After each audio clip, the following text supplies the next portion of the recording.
So thank you for joining us, Chris. I know you were out canvassing, so thank you for coming along, even if it's only briefly.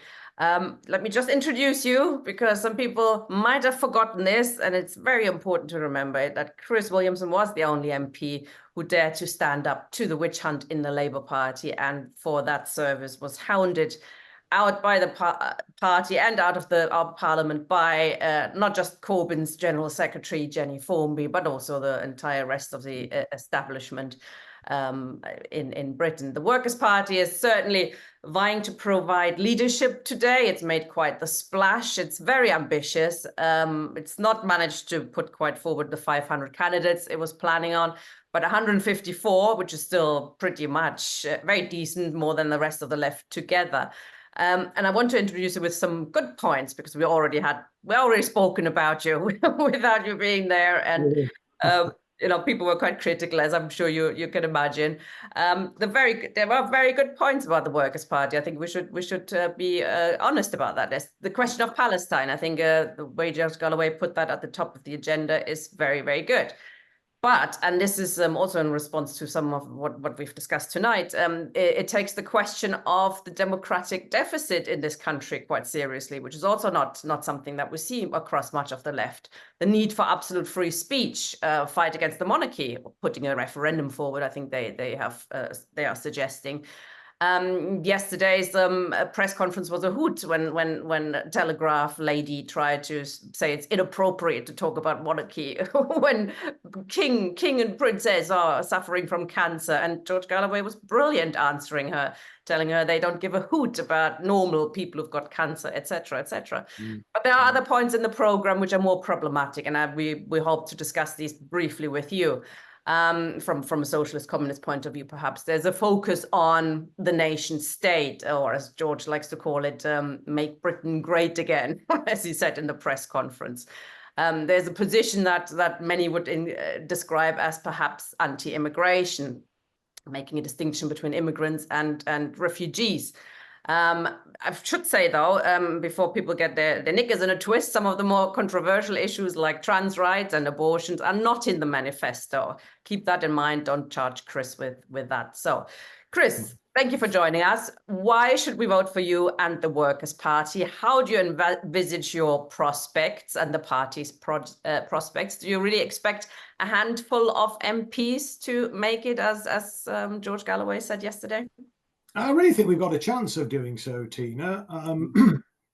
Obviously, it's difficult in a first-past-the-post electoral system, but the level of support that we're getting in a number of constituencies really does put us in a very strong position, I think, to secure double figures, actually, in terms of the number of MPs. I think that we have a real potential of returning. Yes, we were hoping to get a lot more candidates over the line, but we are still a relatively small acorn. There's been a big surge to the Workers' Party since George's stunning by-election victory in Rochdale.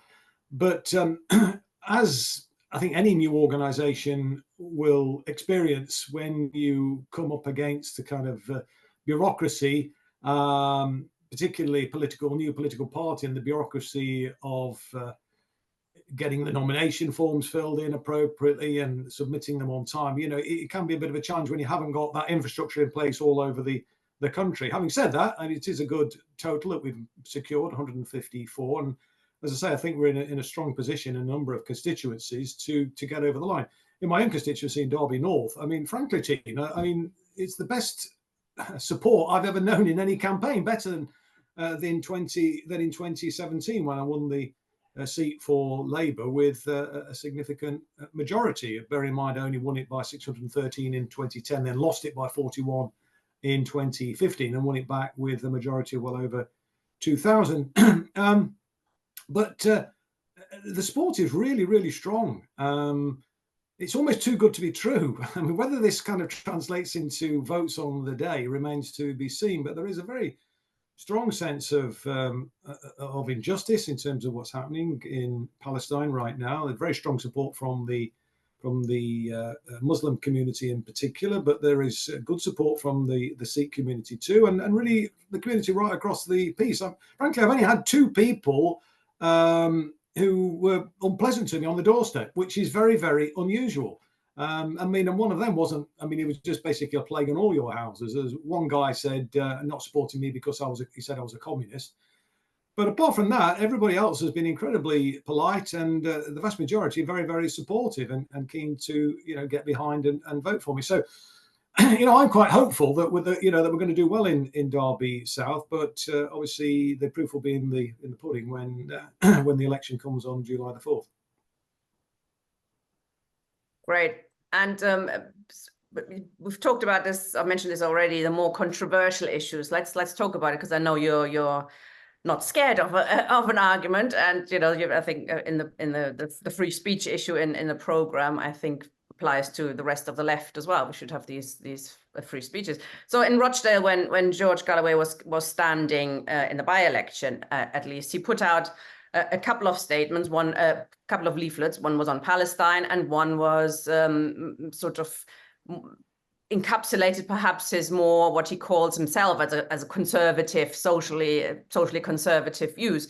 Now these are his own views, I think that's perfectly all right. But he put this out as the Workers' Party, sort of against abortion, against sort of gay marriage, against trans issues. Sorry, it wasn't against gay marriage, it was trans rights. Everything comes in pairs, he called it. So what happens in a situation like that? You have a leaflet which goes out as Workers' Party. Does it come to the rest of the Workers' Party, to the leadership? You're a what are you, co-leader? I think it's called. Yeah. Well, look, I mean, is that approved by the party? That kind of stuff. Yeah, these are George's own personal views, and people are entitled to their own personal views. And George has never made any secret of his views. When he was a member of the Labour Party, he had those self-same views. I mean, George is a practicing Catholic. I'm what you might call an atheist Catholic. I was brought up a Catholic, but I'm no longer a believer in that sense. And, there's space for people to have these personal views within the party, and then that's perfectly acceptable. And I think in an election, it's quite also reasonable for somebody to tell the people, what their personal views are. But, look, George has made it very, very clear that he would die in a ditch to defend anybody who was at risk of violence or discrimination. And his record, I think, speaks for itself. And he did indeed, let's remember, get a Stonewall Award for his support for gay rights, back at the time when there was things like, Section 28 was discriminating against gay people and so on. So, look, George is, he's not a homophobic individual. He's not somebody who, wants to discriminate against anybody. He's always stood up for minorities. But, he has these personal views in relation to the things that kids are taught in schools and so on. He's himself acknowledged that he is socially conservative. I'm more of a social liberal, but there's space for both of us inside the Workers' Party, because the key thing that we focus on is economic inequality and class politics. And that's what I think the left has lost over the last sort of 40 or 50 years. And we've got obsessed with identity politics. And identity politics doesn't pose any threat to the establishment. And that's why you see the likes of Raytheon and Lockheed Martin and BAE Systems, joining in pride marches. You've got Boris Johnson claiming to have the most diverse cabinet in history because he happened to have more black and brown faces and more women around the cabinet table. But it wasn't a diverse cabinet at all. It represented the 0.1% of the population. That represented the interests of the wealthy elites. And, we put front and center of our politics that commitment to fighting economic inequality and promoting, that sense of class politics, and let's not go obsessed with identity politics. I mean, look, on LGBTQ rights, I mean, that battle has been won, hasn't it? I mean, gay liberation has been achieved. Why are we obsessing about this when we've got 14 million people living in poverty, over 14 million people living in poverty? We're on the precipice of a potential third world war, catastrophic third world war. We're seeing a genocide taking place before our very eyes in real time on our smartphones and on laptops, etc. in Gaza. No, I hear what you're saying. Women's rights. We've got a proxy war going on in Ukraine as well, and that's something else we've spoken out against very, very forcibly too. So these are the things I think that we should be focused on. That's not to say that some of these other issues aren't unimportant. They are important.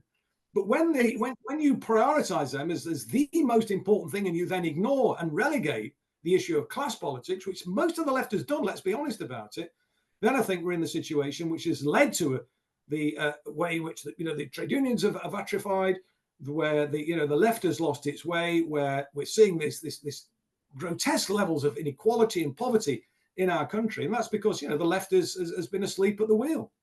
I mean, I do think, there's the women's rights, gay rights, trans rights are constantly have to be re-won. I mean, officially on paper, women have the same rights as men, having a daughter, being a single mom. I know that's not the case. There is discrimination going on, and there's also threats on abortion rights. I mean, that is constantly has to be defended. The same with trans rights. These are constantly trying to, attack us again. So, I mean, let me put this to you. His now quite infamous interview with Novara Media on, where he said a few times gay relationships are not normal, in the sense it's not, a woman and a man, so it's not normal in terms of reproducing, etc. Is that I mean, he volunteered those views. I watched the interview. It was very strange. He wasn't pressed on it at all. He volunteered these issues. Is there an attempt perhaps to keep people like me, like pesky lefties who might ask questions like that out of the Workers' Party? What is the key audience of the Workers' Party? It's not the revolutionary left. I don't think he wants us in the Workers' Party, does he? It's not about George. The Workers' Party is more than George Galloway. The Workers' Party is made up of thousands of people. George is obviously the leader and is a very strong individual, and probably, as I've said on many occasions, the best orator in the world. And it's great to have George on your side rather than against you in that sense. But look, we represent the working class. We seek to represent, anyway, the working class. That's the cohort that we're keen to bring into the Workers' Party, because the working class have been badly let down, it seems to me, by the left.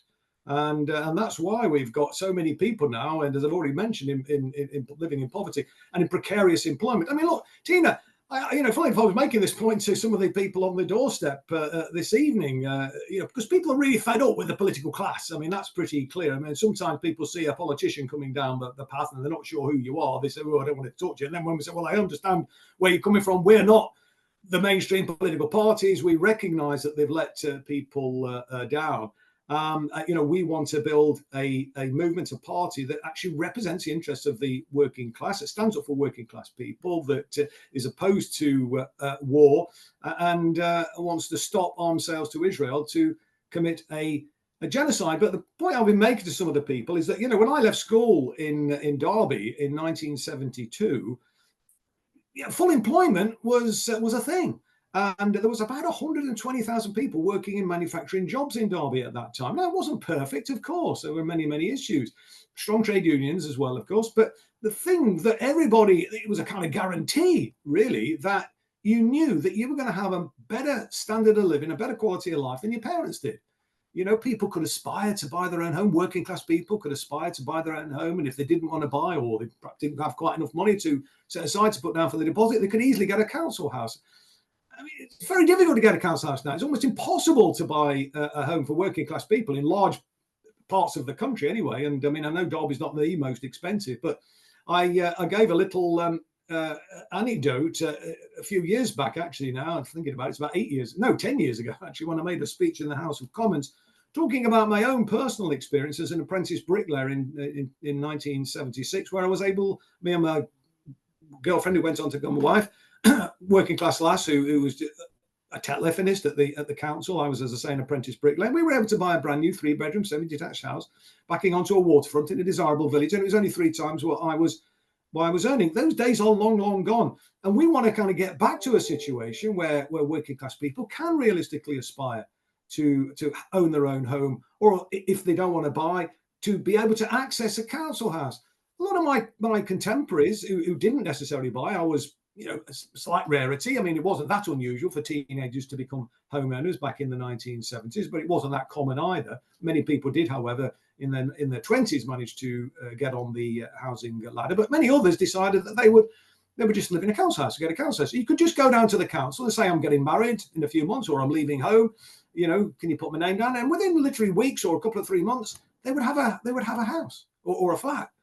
I mean, Those days are long gone. That's the sort of thing that we need to get back to. And the other thing, Tina, we are pushing on is the fact that local authorities now have the powers at their disposal right now, made possible, ironically, by the Tories, because there's no cap on the housing revenue account, to eliminate the housing crisis. Why aren't they doing it? They are not doing it. And it's an outrage. And they could buy off the open market, they could build, and of course, then that would generate jobs as well as tackling a social need. So that's clearly a really important issue for us, to eliminate the housing crisis, to certainly eliminate street homelessness, but to go considerably further than that. We want to eliminate poverty. We're the 6th biggest economy in the world, Tina, aren't we?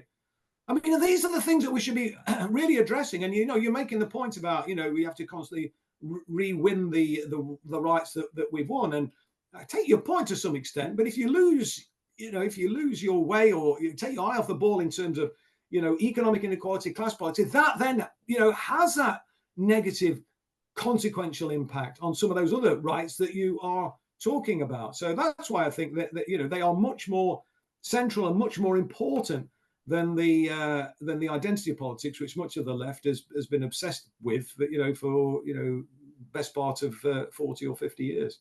I think you have to do both. Obviously, you have to fight for. No, I'm not saying you don't do both, but I think if you need to prioritize, though, Tina, and what the left has done, or much of the left has done, they prioritized identity politics over class politics and economic inequality. Not a fan of identity politics. I do kind of agree with you on that. I don't agree with that. We shouldn't, we should take the sides of all oppressed people, I think. And that's a problem I see there, that it's... So we're on the same page, Tina. You're not disagreeing with me. You're on the same page as me then, and the Workers' Party. We don't disagree. Not really. No. I think you have to. Trans people are clearly oppressed in this society, as are gay people and stuff. So you have to fight for them without buying. You can do that without buying into ID politics. Who said that we want to discriminate against trans people? George has never said that. I don't think you take their struggles seriously. I don't think you put their struggles as on top of your agenda as you do. No, the question of... Well, because I think there are much more important issues. Well, if you're a trans person and you're trying to live your life... You're sidetracked on trans rights, and you'll lose a lot of the working class by doing that, Well, it depends on how you fight for it, doesn't it? I don't think, by focusing on trans rights in that way and putting it, front and center, it's actually doing that community, if you like, any favors at all, because it just pisses people off. And particularly when you've got a situation where so many people are really struggling, as I've already said, struggling to put food on the table, struggling to keep a roof over their head, worried about losing their job. I mean, we nearly lost the rail industry yet again in Derby. I led the campaign to save the rail industry 13 years ago in Derby, and we were back going around that same thing again. Luckily, the new contractors come in. You could argue the same case, like the monarchy. Who's talking about the monarchy? Nobody is. Well, the Workers' Party is. You can shoot gum and walk at the same time, including... hang on, Tina, you sound like the Momentum characters who used to go on about... don't say that. Well, that's what they used to say, Tina. And when they used to say, you can be pro-Palestine and actually not be anti-Semitic and support Israel at the same time, chew gum and walk, it's bullshit. But look, there is a much more important issue at stake here, I think, isn't there? A much more important principle when we're talking about the monarchy and those reserved powers and so on that they wield, and the fact that they are, the acme of class inequality, aren't they? So, I don't think there is any analogy at all, or any comparison really, to suggest that somehow, well, it's not really, an important issue, and so we shouldn't be focusing on it. I think it is a very important issue, actually, because it goes to the heart of class politics in this country, it seems to me. And it's not just about the monarchy, the king and the queen. It's all the kind of stuff that goes with it, isn't it? Including the House of Lords. I think George was making that point in his response to the question from the... And very well. Yeah. Very well as well. So let me, before I bring some comments in from the floor, then I must ask you about this, the question on migration, immigration. And I'm going to quote to you now what George Galloway said yesterday in a press conference. He said yesterday, 822 people in small boats were stopped in the Channel, but there were no boats from the Royal Navy around who could have stopped them. They were threatening other people rather than defend our own country. We want to give people a national patriotic purpose and make Britain great again. I mentioned that already. I mean, this is now goes to what it says in the program as well. in the subject on refugees, it does say we want to make investments in border security, including heightened seagoing and coastal patrols, etc., to keep migrants out. And this is, of course, the key issue why the Workers' Party is being called a sort of red-brown party by many. You know, is it really the job of socialists to pick and choose who's allowed to come into this country and who's supposed to stay out? And, you know, in the Workers' Party's program, it says, you know, useful migrations, they're allowed to come in. But when it comes to refugees, etc., we have to increase, you know, more Navy boats to keep these people out. Is that actually what you agree with? Well, I think that's a bit of a caricature of the Workers' Party's position, actually, Tina. I mean, I think, you know, we need to acknowledge that, you know, the capitalist class, if you like, have used migrant labour to depress wages. I think that is a fact. And that's why trade unionisation and so on and organising workers is so crucially important. But the key thing, I think, in relation to the issue of migration that the Workers' Party has been very explicit about in its programme is that we want to stop the reason why people seek refuge in the first place. And the reason why often people are seeking refuge is because of the imperialist wars that Britain and the West are responsible for, and the ruthless exploitation that these global capitalist corporations are inflicting on those countries. The same capitalist corporations that are ruthlessly exploiting, maybe to a slightly lesser extent, but ruthlessly exploiting workers in this country. And the thing that I always say to people on the doorstep when they cite the problem, it's the bloody migrants that's the main problem. I always say to people, look, mate, that ain't your problem. You know, you're looking in the wrong direction there. It's not your neighbour that's the problem. What you need to do is look upwards. Look at the people that are actually responsible for, as I've just mentioned, the wars and the exploitation. The same people that are causing difficulties for working class people in this country. And what I say to people when they come out with that is, mate, what you need to be doing, you need to be linking arms with those people, with migrants and so on that are here, to fight against the common enemy. And the common enemy isn't those people. It's as I say, it's the capitalist system. And you know that goes down. I think it starts people kind of thinking about it. And look, and nobody's been stronger in supporting minority communities in this country than George Galloway. I mean, his record. You were against the Navy boats being sent out to stop migrants. I'm talking here now. I'm not talking in the future when we've stopped imperialist wars, etc. But now, I think what George is making a point there. I think that what this country is doing is that we are engaged in these imperialist adventures, and we're sending the Royal Navy into the South China Seas and so on. We're sending reconnaissance flights over Gaza, etc. The priorities are all completely skewed and completely wrong, and I think that's the kind of point that he's trying to make there. But to somehow suggest that George is in any way some sort of bigot or racist, I think is a completely unfair caricature of a man who has spent his life standing up for minorities and indeed put his personal safety, indeed his life, on the line in actually fighting apartheid in South Africa when he was. I don't think he's a racist. No. No, but I mean, people often don't, give credit to George for, what he's done in his life. I mean, as I've said, or I was about to say, working for as an undercover operator for the African National Congress in apartheid South Africa, breaking the siege of Gaza, and he's obviously his record not necessarily putting his life at risk, but he certainly did on those two endeavors. But the way he stood out against the illegal war in Iraq, was really inspirational. So, I think people should give George credit for that. And what I would say is as well, I know some people disagree. I don't agree with everything that every position that George takes. But as I've said, we're a big enough party to allow those kind of differences in particularly in relation to, their kind of social outlook in that sense. But as I've often said, you probably heard me say this in the past, Tina, as well, that what we should be doing on the left is focusing on where we agree. And let's agree to agree where we agree and have fraternal disagreements where we don't. And look, at about 80% of the issues we're going to agree on. So why are we focusing on where we disagree? You know, why is all the attention? Oh, well, George said this about abortion. Not that George has ever made his, his views a secret in relation to abortion. You know, I mean, George has said X, Y, and Z about trans rights, etc. You know, why are we focusing on that when we've got, as I've said, we're on the potentiality of a catastrophic third world war and a genocide in Gaza. Millions of people, 40 million people in poverty in this country, precarious in work, precarious employment now endemic throughout the land. We've got a housing crisis, people sleeping on the street, people begging on the street.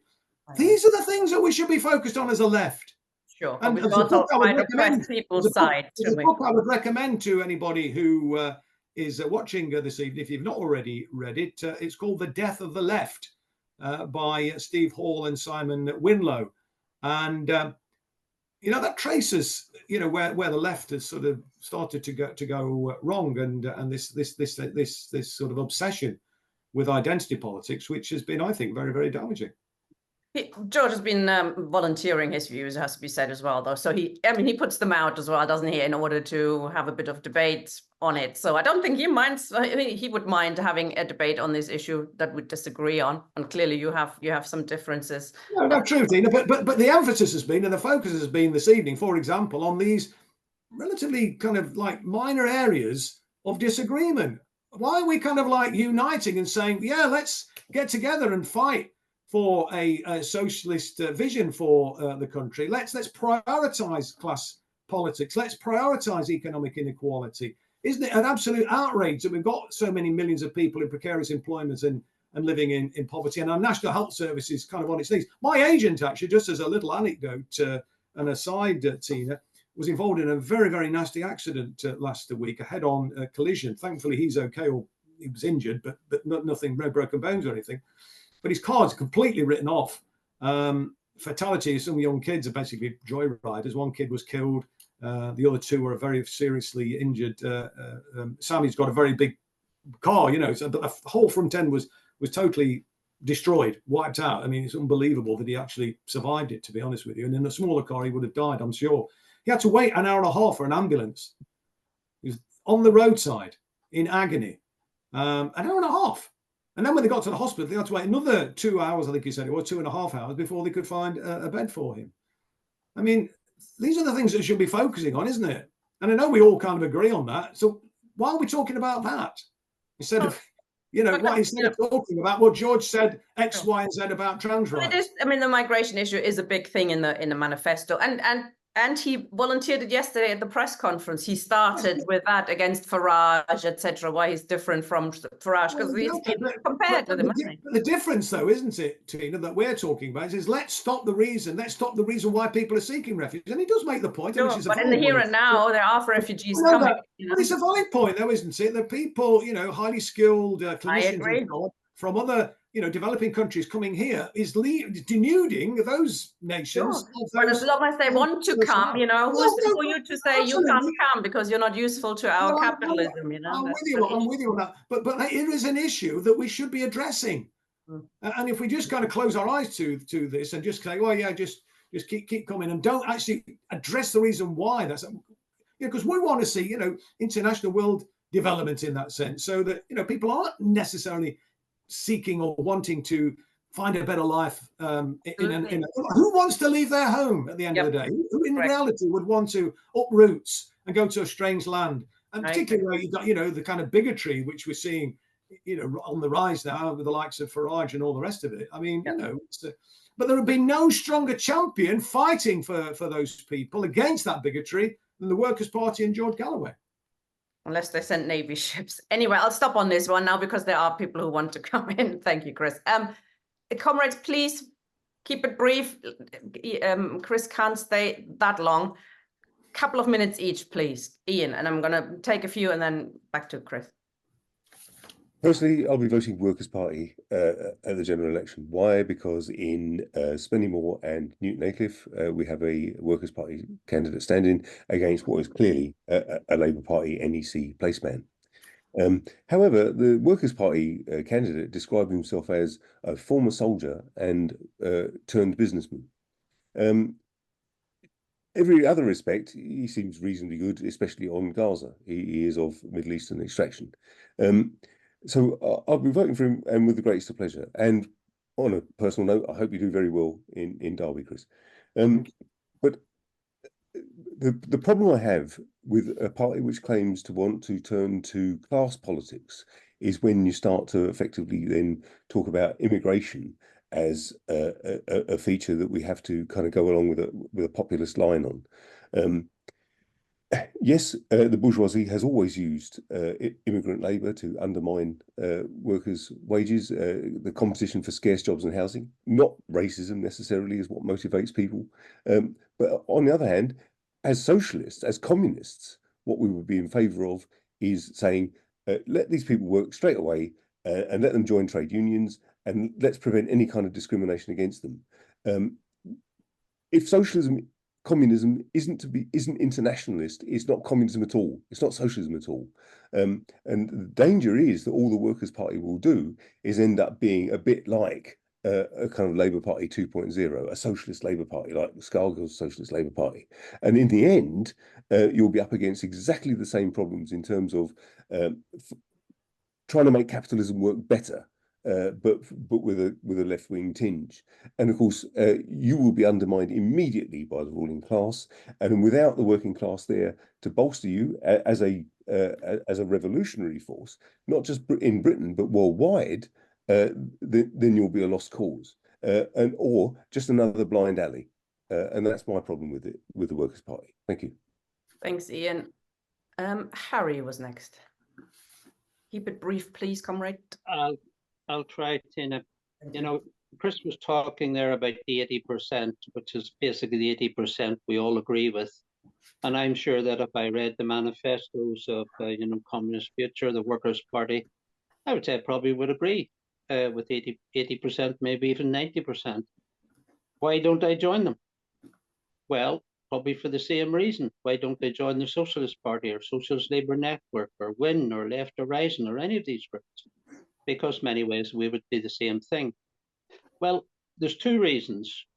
One, I mean, I was involved with Left Horizon since it began. I left them. Very clear reason why I left them. They became completely reformist, completely parliamentarian, getting a vote for Labour, kick out the Tories, and basically a left reformist programme, parliamentary road.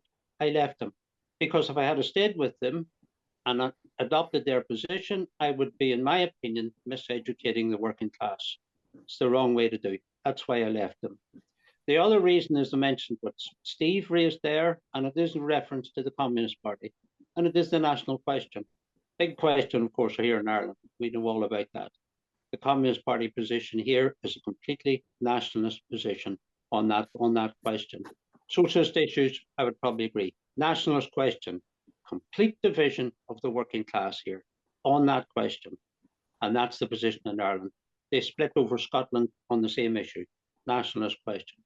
So that's a fundamental reason why I would not become part of those particular two parties. The point I'm trying to get across here is that in these elections, and it's basically all of the parties, they're going out to the people, to the electorate, there's our position, come and join us. Join us, join us, join us. Socialist Party, Left Horizon. We have, in fact, a very popular party, People Before Profit here, and it's join us. This is, to me, what we're doing wrong. We're not engaging in the struggle. We should not be getting them to join us. We should be intervening in the struggle. And that's the mistake that we're not making. The consciousness of the working class where it is today. Now, electorally, the consciousness is certainly getting rid of the Conservative Party, get them out of power, but not as many people as position get Labour Party, and what's the alternative? There is no parliamentary road. We need to organise the working class. I'll leave you in this point. I know you're going to be pressurising me, Tina. Take the issue of Palestine.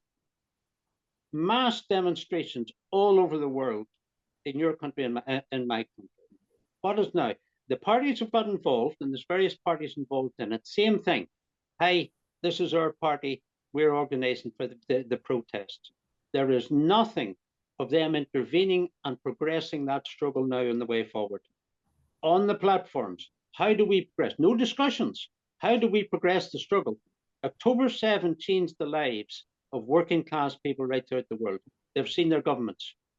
And that struggle, the working class, where do we move forward in the struggle? And no one is giving it. Where we move forward. Sorry, I want to bring in other people as well. Apologies. I know. All right. Well, hopefully I got the point. Thank you, Harry. Matthew, 2 minutes if you can, please. Yeah, okay. I'll try and make 3 points very briefly. I mean, you know, there was as a demonstration. There was.